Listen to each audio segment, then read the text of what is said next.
Пойраз Нишетке келді. Суретті көруге бола ма деп еді, ол әлі бітпеді деді. Ол кофе әкелем деп кеткенде Пойраз камера қойып жатырды. Садриддин бегімнің үйінен шығып бара жатқанда оларды суретке түсіріп алды. Пойраз камераларды қойып қойды. Нишет кофе әкелді. Ол кешегі жағдай үшін кешір деп кешірім сұрады. Пойраз кетіп қалды. Тергеуші Пойраз аяғымызға оратылып жүр. Нишеттің үйіне камера қондырған, оның үйіне кіріп камераларды алып шығуымыз керек деді Шевкетке. Ол істі өзім тындырамын деді Шевкет. Нишет кешке бір жерге баруым керек, менімен барасың ба деді. Айшагүл келісті.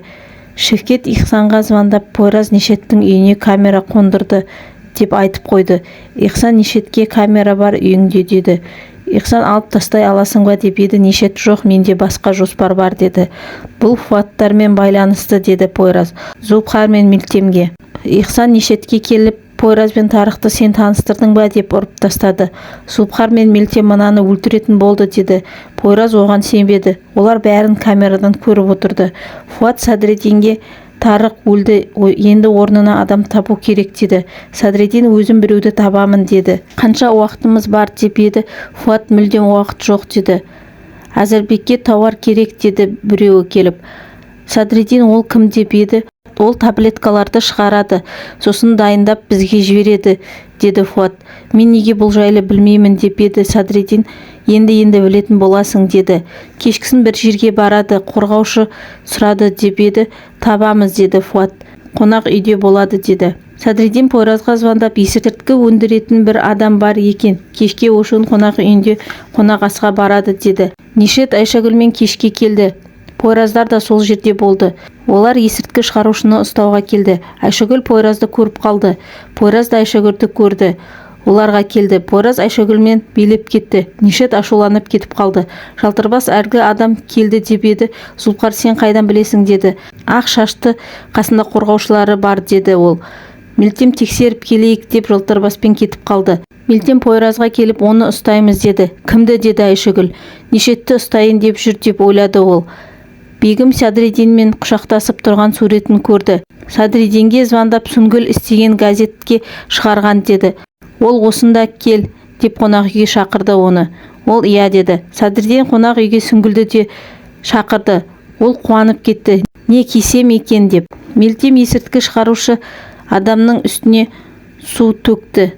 Ол әжетханаға кіргенде оны ұстап алып кетті. Айшагүл олардың артынан шығып, ол кім, мен де барамын деп олармен кетті. Сүнгіл Садриддинге келіп құшақтап жатқанда Бегім шықты. Садриддин отыр деді. Сен бе тілшіге айтқан деді Садриддин. Бегім мен Сүнгіл ұрсып кетті. Сүнгіл сосын Садриддинге осының бәріне өзің кінәлісің деді. Я сен әкеңе барып мені сүйем деп айтпадың деді Бегім. Садриддин мені өлтіресіңдер ме, кетіңдер деп екеуін қуып жіберді. Хақан мен Сема кофе ішуге келді. Ол Семаға неге мені сүйе тұра тастап кеттің деп еді. Сема ештеме айтпай кетіп қалды. Пойраздар ұрлап әкелген адам Германияның елшісі болып шықты. Бәрі Пойразға қарап, бірдеңе айт деді. Бұл бізді көрген жоқ. Оны бір жерге апарып тастап, полиция шақырамыз, өздері алып кетеді деді. Нишет Фуатпен сөйлесті. Пойраздар сол жерде болды деді. Нишет оны кім біледі деді. Бізден басқа ешкім білмейді деді. Фуат Садриддин біледі, бірақ ол адал деді. Нишет ол мен енді оған сенбеймін деді. Жаңалықтардан елшіні тапты деп айтып жатырды. Садриддин кедендегілермен сөйлестім. Тауар өткізу қиындық туғызбайды деді. Фуат рахмет саған, үлкен жақсылық жасадың деді. Садриддин басқа жұмыс болмаса мен шығайын деп кетіп бара жатырды. Фуат адамдарына Ихсан қонақ үйде ақшаны апарып беріңдер деп жатқанда Садриддин естіп тұрды. Пойразға звондап Ихсан қайда екенін айтты. Пойраз полковникке Синанды мектепке апарарсың деп кетіп қалды. Тергеуші Семаны тұтқындаңдар деді Асылыға. Тергеуші Айшагүлге тездеткеніңіз жөн деп звондады. Исаға жігіттер келіп біздің досымызды полицияға ұстап беріп құтылам деп ойладың ба деді. Полковник оларды мектепке апара жатыр еді. Ол оларға жолдан кетіңдер деді. Зулпхар мен Грамила Ихсан жатқан қонақ үйге келді. Ол суға түсіп жатыр еді. Исаны ұрып жатыр еді. Полковник тапанша алып ауаға атып жіберді. Олар қашып кетті. Бахри Айшагүлді ойлап отырды. Мұнда келмей кетті. Пойразбен кездесіп қаламын деп деп отырғанда камерада бірге жатқан жігіт келді. Мені жатақханадан шығарып жіберді деді. Бахри осында тұра берсең болады деді. Зұлпқар мен Герамила Ихсаннан есірткі қайда шығарасыңдар деп сұрады. Ол айтамын деді. Ол мекен-жайды айтты. Оған кейін бірге барамыз деді. Олар Пойразға звондап мекен-жайды айтты. Сол жақта кездесеміз деді Пойраз. Айшагүл Нишеттің кабинетінен айғақ іздеп жатырды. Семаны Асылы алып кетті, тергеуші шақырып жатыр деп. Айшагүл қағаздарды қарап жатқанда Нишетке бір әйел келді. Ол кабинетте сөйлесейік деді. Айшагүл шкафқа тығылып қалды. Нишет жерден түсіп қалған қағазды тауып алып ұстап тұрғанда фирманың бастығы деп жүрген Чагдаш кіріп келді. Нишет кел деді оған. Саған айтқан таблеткаларды шығаратын осы кісі деді. Мен Айсенбергпін деді ол. Хайсенберг деп жүргендері Айсенберг екен ғой, түрік өзі тағы әйел екен ғой деді Айшагүл шкафта отырып. Пойраз келіп Ихсан деп оны салып жіберді. Қалайсың деді. Ол күшті, ал сен деді. Олар Ихсанды машинаға тастап өздері ішке кірді. Зұлпқар бомба басып кетті. Олар не істеуге білмей тұрғанда Ихсан звондап мені ақымақ деп ойладың ба? Өзің тұзаққа түстің деді. Зұлпқар мен қалайын, сендер кетіңдер деді. Сіздің таблеткаларыңыз үлкен сұранысқа ие. Мен сізбен танысқаныма қуаныштымын деді Чагдаш. Нишет, неге маған кешке келме дедің деді Айсен. Бізге күтпеген қонақ келді. Біз ұсталып қала жаздадық деді Нишет. Олар мені кім екенімді білсе, біздің шаруамыз бітті дей бер деді Айсен. Сізге шикізат жетпейді деп естідім. Оны қайдан алу керек екенін тауып қойдым. Документтерді әкелейін деп шкафты ашайын деп жатқанда Ихсан звондады. Басеке Пойраздар енді тірі қалмайды деді. Қалай деп қуанып кетті Нишет. Мен телефонмен сөйлесіп келемін деп Нишет шығып кетті кабинеттен. Қалай еміңіз жүріп жатыр ма, дәрігеріңіз қалай деп сұрады Чагдаш Айсеннен. Жақсы, қазір ем алатын уақыт болып қалды. Мен кетейін деді ол. Чагдаш, мен сізді шығарып саламын деді. Олар шығып кетті. Айшагүл де шығып кетті. Пойразға Мелтем звондады. Іздеп жүрген әйел екен, Айсенберг. Ол ракпен ауырады, ем алып жатыр деді. Оны қайдан білдің деп еді. Шақырылған қонақтардың тізімінен таптым деді Мелтем. Хакан Семаны тергеу бөлмесінде неге мені тастап кеттің деп сұрақ астына алды. Айшагүл тергеушіге звондап кездесуіміз керек деді. Ол қазір бос емеспін деді. Семаға неге мені тастап кеттің деп тағы сұрақ қойды. Пойраздар не істейміз деп жатқанда Мелтем келді. Сема Хаканға ештеңе айтпады. Ол кете бер деп Семаны жіберіп қойды. Мелтем біреуге звондап қалай бомбаны сөндіруге сұрады. Мелтем бомбаны сөндіремін, шығыңдар деп еді. Олар шықпаймыз, өлсек бірге өлеміз деді. Мелтем бомбаны сөндірдім деп олар шығып сыртта тұрғанда ол жарылды. Шевкет те осы іспен айналысып жатыр. Сол үшін оны шақырдым деді Хакан. Айсенберг жайлы естулеріңіз бар ма деді Айшагүл. Олар жоқ, бірінші рет естіп тұрмын деді. Айсенберг есірткі шығарушы. Сендер іздеп жүрген есірткіні. Ол Нишетке өте қажет адам деді Айшагүл. Ол емханада болады, 3-те емге барады деді. Бегім көңілсіз отырды. Ішетін бар ма деп сұрады қызметшіден. Садреддин бегімге звондады. Ол қалайсың деп сұрап еді.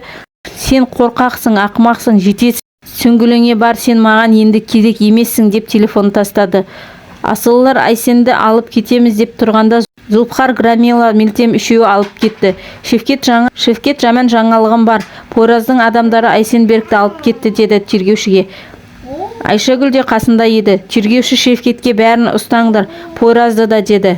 Айшагүл, олай істемеңіз, біз келістік қой деді. Айсенді маған әкеліңдер деді Хакан Айшагүлге. Пойраз үйіне келді. Синан оны көріп қорқып кетті. Айшагүлге звондап оны шақырды. Ол қазір келемін деді. Нишет пен Ихсан қалай олар Айсенді тапты деді. Сен олар өледі деп едің деді Нишет ашуланып.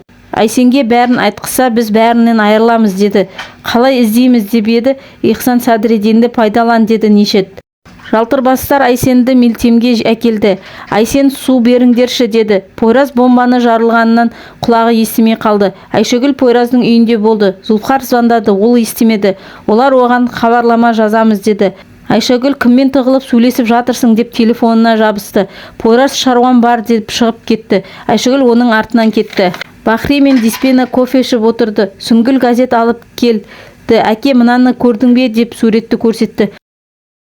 Сүнгіл маған ондайларды көрсетпе, Садриддин жайлы ештеме естігім келмейді деп Бахри ашуланып тұрып кетті. Пойраз, біз сені қорғау үшін қылмыскерлермен күресіп жүрміз. Ал сен, Айшегүл, менің көзіме шөп салды деп ойлайсың деп өзімен өзі сөйлесіп келе жатырды. Мен тергеушімен келістім. Сені қорғау үшін жынды нешетке шыдап жүрмін деп Айшегүл де өзімен өзі сөйлесіп келе жатырды машинада. Пойраз Айшегүлдің артынан келе жатқанын көріп қалды. Ол тоқтап Айшегүлге келіп, мен ешкіммен сөйлесіп жүрген жоқпын, деді. Үйге қайт, деді. Айшегүл артынан қалмады. Ол жолда полицияға қызыл машинаны тексеріңіз, ішіп алған сияқты деп Айшегүлден қашып кетті. Пойраз тергеушіге звондап, Айсенберг жайлы ақпарат берем. Сіз тергеп жатқан іске қатысы бар, деді. Хакан қайда, ол маған әкеліңдер, деді. Әкелем, бір шартым бар, деді Пойраз. Біздердің үстімізден қозғалған істі жоясыз, деді. Ол есіңіз дұрыс па деп еді. Иә, есім дұрыс. Әйелді кешке 9-да әкелем сізге, деді. Пойраз Зұлпхарға звондап, тергеуші кешке 9-да пляжға келеді, деді. Садриддин Фуаттармен сөйлесіп отырғанда Фуат бір адамына ымдап, Садриддинді біреуі сөйлесіп алаңдатып отырғанда оның телефонын алмастырып алып кетті. Телефонды алып Зұлпхарға хабарлама жіберді. Қайдасыңдар, Айсенберг сендерде ма, деді. Я, тергеушімен кездесуге бара жатырмыз деп Зұлпхар айтып қойды. Қай жерге барасыңдар, деді. Пляжға, деп жазды Зұлпхар. Ол келіп телефонды орнына қойды. Фуатқа қай жерге апара жатқанын айтты. Ол барыңдар, деді. Жақсы, деп кетіп қалды. Тергеушімен Пойраз кездесті. Сендердің істеп жатқандарың заңсыз, деді. Қашаннан бері заңды жұмыс істеліп жатыр, деді Пойраз. Сендер адам ұрладыңдар, деп еді тергеуші. Ол адам емес, қылмыскер, деді Пойраз. Айсенберг, сендер мені қайда апарасыңдар, деді. Полицияға ма?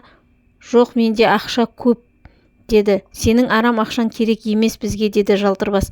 Мен амалым болмады, мен ауырдым, күйеуім өліп қалды, балаларымды көтеруім керек болды, деді. Оларды жолда Пуаттың адамдары ұстап алды. Айсенді алып кетті. Тергеуші, достарың қайда, деді. Зұлпхар звондады. Айсенді алып кетті, деді. Пойраз тергеушіге жолда Айсенді алып кетті деп еді. Бәрін қамаңдар, деп бұйрық берді Хакан. Садриддин бегімге келді. Ол жарықтың бәрін сөндіріп ішімдік ішіп отырды. Садриддин қолындағы ішімдікті алды. Бегім, мен де біреуді сүйгім келді, еркелегім келді. Сен мені сүймейсің, сен мені аяйсың, деді Садриддинге. Олай емес, деді ол. Сүнгіл қоймай звондап жатырды. Не керек деп еді. Қонақ үйдесің бе, деді. Ар жағынан бегімнің даусын естіп қалды. Сен оның қасындасың ба, деді Сүнгіл. Әкеме айтсаң не істейтінді білмеймін, деді Садриддин. Хаканға Айшагүл звондап, Айсенді қайда екенін біле алмадым деп еді. Оның енді қажеті жоқ. Пойраз әкелем деп еді, айырылып қалды. Одан, деді. Кешіріңіз, ол бостандықта маған кедергі келтіреді, деді тергеуші. Айшагүл, біз келістік деп еді. Өзіңізге берілген тапсырманы орындаңыз, сосын мен де өз уәдемді орындаймын, деді тергеуші. Мен не істеуге білмеймін деп еді. Нешетпен сөйлесіп бірдеңе білуге тырыс, деді. Айшагүл, жақсы, мен бірдеңе біліп берген бойда оны босатасыз, деді. Бегім Садриддинді қуып жіберді. Пойраздарды әкеліп қамады. Ол жерде полковник те болды. Сіз бұнда не істеп жүрсіз, деп еді. Исаға нашақорлар келіп тиісті. Оны ұрды. Мен тапаншаны алып шығып ауылға атып едім. Бұзақылық үшін қамап тастады, деді. Айшагүл Нешетті кешкі асқа шақырды. Нешет, мен күтпедім. Ненің құрметіне бол, деп еді. Сен мені жұмысқа кіргіздің ғой, мен алғысымды білдіргім келді, деді Айшагүл. Мен саған сәті түсіп тұр екен, бірдеңе мойындауым керек, деді Нешет. Айшагүл, мен інімнің қызын тартып алатын адам емеспін, бірақ жүрекке әмір жүрмейді.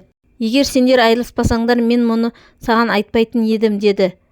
Түкте түсінбей отырмын, деді Айшагүл. Сен көп қиындықты көрдің, саған оңай болған жоқ. Мен екеуміздің керемет болашағымызды көремін, деді. Саған бірдеңе айтқым келеді, деді Нешет. Айта бер, деді Айшагүл. Ол мен сені сүйемін, бір көргеннен сүйіп қалдым, деді. Күтпедім, деді Айшагүл. Мен мойындадым, менде кішкене болса да мүмкіндік бар ма, деп сұрады. Айшагүл оның қолынан ұстап, білесің бе, Нешет, мүмкіндік бұл өмірде бәрінде де бар, деді. Нешет бұндай жауап күтпеген еді. Ол қатып отырып қалды. Айшагүл әжетханаға барып келемін деп кетіп қалды.